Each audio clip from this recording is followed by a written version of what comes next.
Dr. Sonia? Hi, RJ. Come on in. Take a seat. I understand you want to learn more about bones, their structure and function. I sure do. I want to be the best cross-country runner in my state, and knowing more about my body might actually be an advantage. And after meeting Leland Melvin, I want to learn more about astronauts and how their bones can be affected by spaceflight. Sure. I'd love to discuss your body's skeletal system with you. Students, working in groups, take a few minutes to answer the following questions.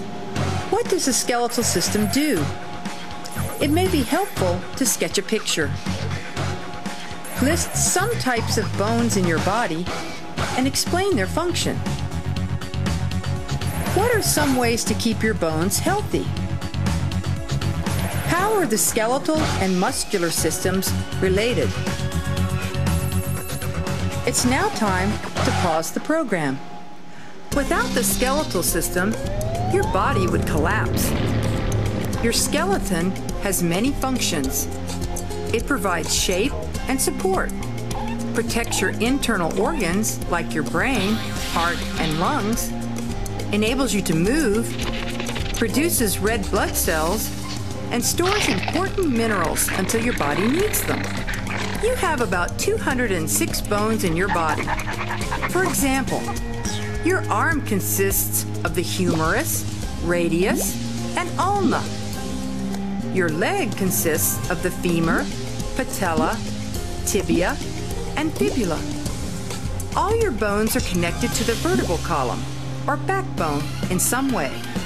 I mentioned earlier that the skeletal system enables you to move. Most of the body's bones are associated with muscles. The muscles pull on the bones to make the body move. So the muscles and bones in our bodies work as a system? That's a great observation, RJ. That's why we can't just learn about muscles without understanding about bones, and vice versa. Bones also store minerals such as calcium and phosphorus. These minerals make the bones strong and hard. They're packed tightly together. In fact, bones are so strong that they can absorb more force without breaking than concrete or granite rock. And bones are much, much lighter. Is there anything else in bones besides calcium and phosphorus? Yes. Bones also contain living cells and tissues, such as blood and nerves. As you grow, new bone tissue is produced. Even after you are grown, your bones continue to form new bone tissue. So what does the inside of a bone look like? Well, for example, let's look at a femur, or thigh bone. The femur, which is the longest bone, connects the pelvic bones to the lower leg bones. Notice the thin, tough membrane that covers all of the bone except the ends. Blood vessels and nerves enter and leave the bone through the membrane. Beneath the membrane is a layer of compact bone, which is hard and dense. Just inside the compact bone is a layer of spongy bone. Spongy bone is found in the backbone and at the ends of the bones. Like a sponge, spongy bone has many small spaces within it. This structure makes spongy bone lightweight but strong. The spaces in bone contain a soft connective tissue called marrow. Because my leg was immobilized for a period of time, does that mean that the bones of my leg were affected? Sure, your bones were affected. Not in terms of size, but in terms of bone density. So, RJ, do you have any idea how to keep your bones healthy? Well, I believe good nutrition and exercise is the key to strong and healthy bones. Way to go, RJ. You're pretty good. I learned about good nutrition and exercise from the NASA Connect program. Better health from space to Earth. Go to the NASA Connect website to learn more. You know, RJ, a well-balanced diet contains enough calcium and phosphorus to keep your bones strong while they're still growing. Meats, whole grains, and leafy green vegetables are all excellent sources of both minerals. Dairy products, including milk, are excellent sources of calcium.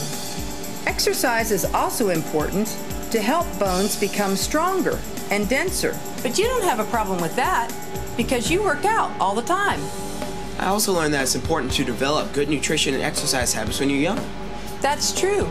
It's very important because your body's bones are still growing. Beth Shepard told me earlier that astronauts' bones become weaker and smaller after they return from space. How much do they lose? Well, it depends on a number of factors, such as spaceflight duration, amount of exercise in space, nutrition, and body chemistry. Most of the bone loss occurs in the lower portion of the body, primarily from weight-bearing bones. One study we conducted on astronauts on the ISS showed that the mean or average bone mineral loss in the hip portion of the femur, or spongy bone, ranged from 1 to 2.5% per month, about 1.35% per month in the pelvic region, and 1% per month in the lower back or lumbar region. That's really interesting. So what happens when astronauts go to Mars and beyond? If an astronaut loses about 1% of their bone mineral in the lower back per month, then that means that he or she will lose roughly 12% over a year. Since the current missions haven't lasted that long, we don't actually know, but it is likely, and therefore we need to conduct more research to know for certain. You know, the more we can learn about how our bodies function in space, the closer we get to developing countermeasures that will significantly reduce the effects of bone loss and muscle loss while in space. Space research is important because it helps us to understand how our bodies function here on Earth. It is another tool to help us combat diseases such as the bone disease osteoporosis. Thanks, Dr. Sonia. If you ever need assistance with your research, just call me. I'll do that, RJ, and good luck with your training. Okay, take it easy. I think we'll be hearing more from RJ in the years to come, and hopefully we'll be hearing more from you. Don't forget to check out this program's Student Challenge, which can be found on the NASA Connect website. Well, guys, that wraps up another episode of NASA Connect. We'd like to thank everyone who helped make this program possible. Got a comment, question, or suggestion? Well, then email them to connect@larc.nasa.gov. So until next time, stay connected to math, science, technology, and NASA. And remember, the good stress in life. See you then.